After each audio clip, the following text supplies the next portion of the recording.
پیدائش 23 باب۔ اور سارہ کی عمر 127 برس کی ہوئی۔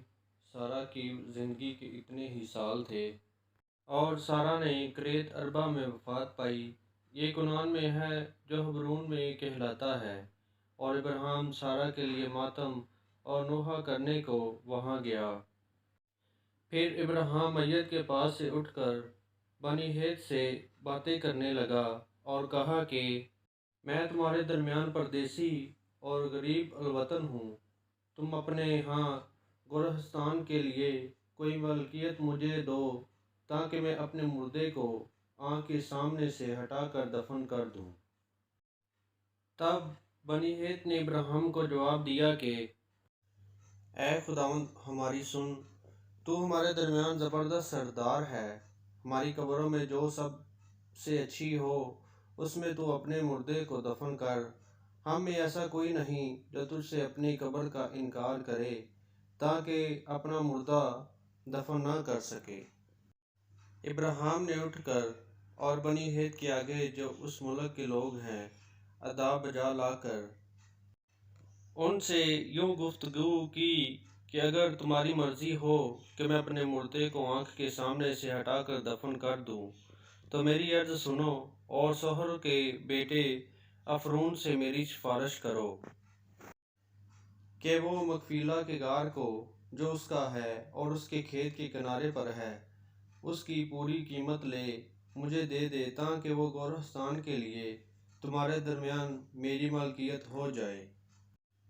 اور افرون بنی ہیت کے درمیان بیٹھا تھا۔ تب افرون ہتی نے بنی ہیت کے سامنے ان سب لوگوں کے روبرو جو شہر کے دروازے سے داخل ہوتے تھے ابراہیم کو جواب دیا، اے میرے خداوند، یوں نہ ہوگا بلکہ میری سن، میں یہ کھیت تجھے دیتا ہوں اور وہ غار بھی جو اس میں ہے تجھے دے دیتا ہوں۔ یہ میں اپنی قوم کے لوگوں کے سامنے تجھے دیتا ہوں، تو اپنے مردے کو دفن کر۔ تب ابراہیم اس ملک کے لوگوں کے سامنے جھکا۔ پھر اس نے اس ملک کے لوگوں کے سنتے ہوئے افرون سے کہا کہ اگر تو دینا ہی چاہتا ہے تو میری سن، میں تجھے اس کھیت کا دام دوں گا، یہ تو مجھ سے لے لے تو میں اپنے مردہ کو وہاں دفن کروں گا۔ افرون نے ابراہیم کو جواب دیا، اے میرے خداوند میری بات سن، یہ زمین چاندی کی 400 مسکال کی ہے، سو میرے اور تیرے درمیان یہ ہے کیا، پس اپنا مردہ دفن کر۔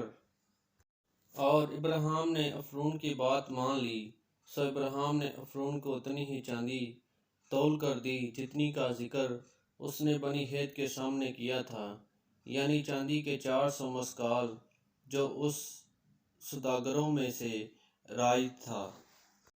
سو افرون کا وہ کھیت جو مغفیلہ میں ہے ممرے کے سامنے تھا، اور وہ غار جو اس میں تھا، اور سب درخت جو اس کھیت میں اور اس کی چاروں طرف کی حدود میں تھے، یہ سب بنی ہیت کے اور ان سب کے روبرو جو اس شہر کے دروازے سے داخل ہوتے تھے ابراہیم کی خاص مالکیت اقرار دیے گئے۔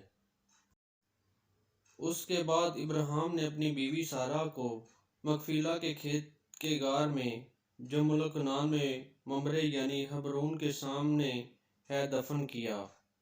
چنانچہ وہ کھیت اور وہ غار جو اس میں تھا بنی ہیت کی طرف سے گورستان کے لیے ابراہیم کی ملکیت اقرار دیا گیا۔ آمین۔